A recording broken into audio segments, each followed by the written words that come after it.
Have you ever closed your laptop at the end of the day, only for work to continue occupying your thoughts? You're making dinner, but you're replaying a conversation from this morning. Or you wake up at 2 a.m. because your brain suddenly wants to solve tomorrow's problems. You finally finish a project only to have it reopened because priorities changed. Most of us call that stress, some call that burnout, but I think it's something different. I call it unfinished thinking. And once I started recognizing it in my own life, it completely changed how I think about burnout, leadership, and performance.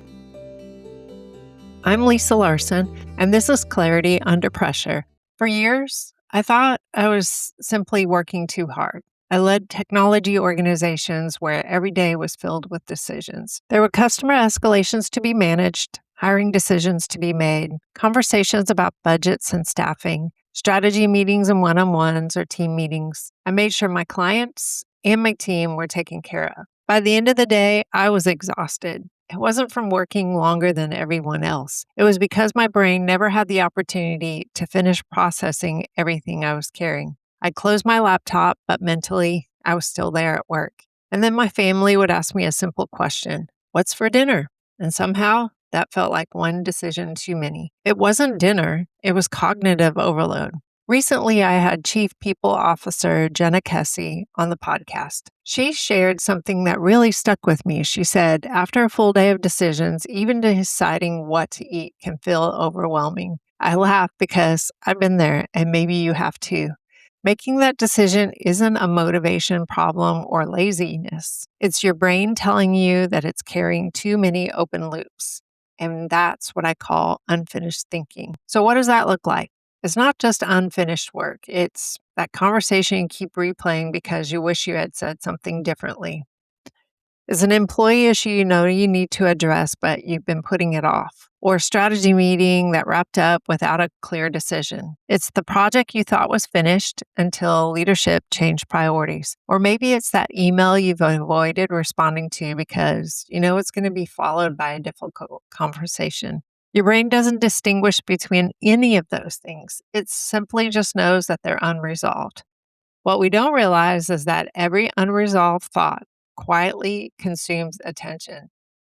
Okay, I'm a tech nerd, so think about your computer. Every application you leave open uses a little memory. One or two tabs open, no problem. But 20, suddenly everything starts slowing down. And guess what? Our brains, they work remarkably similar. I've talked about unfinished thinking, and it's related to burnout. But here's what I think we've gotten wrong about burnout. Burnout isn't just working hard. Many people work incredibly hard and finish the day energized because they experience progress. Burnout happens when we work hard, we become exhausted, and we continue to carry everything we never had the chance to resolve. That's why taking a vacation sometimes just isn't enough. You come back, open your laptop, and every one of those mental tabs is still waiting for you to address.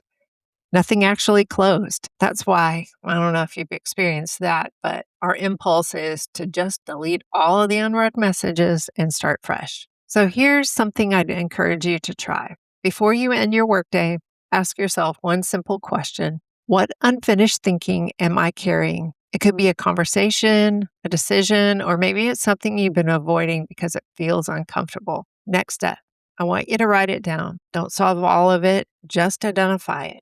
Write it down. Write everything down until you've pulled all those thoughts out of your brain. Sometimes giving your brain permission to acknowledge what's still open is enough to stop carrying it everywhere you go. And if it's something you can't resolve today, ask yourself, what's one small step that moves this towards closure? It doesn't require perfection, just closure. I've come to believe that clarity isn't about having all the answers. It's about creating enough space for your brain to finish processing what it's carrying.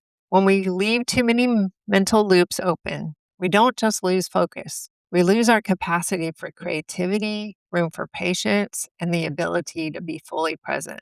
Remember those open tabs on your computer? It's taking up memory. Eventually, we convince ourselves we've burned out. We might just be carrying unfinished thinking. Instead of asking yourself, how do I get more done? Try asking, what can I finally bring to completion?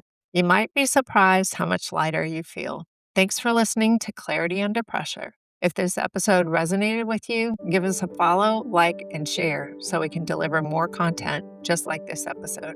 I'll leave you with one more thought. What's one piece of unfinished thinking you've been carrying? Until next time, create a little more space for clarity before pressure makes the next decision for you.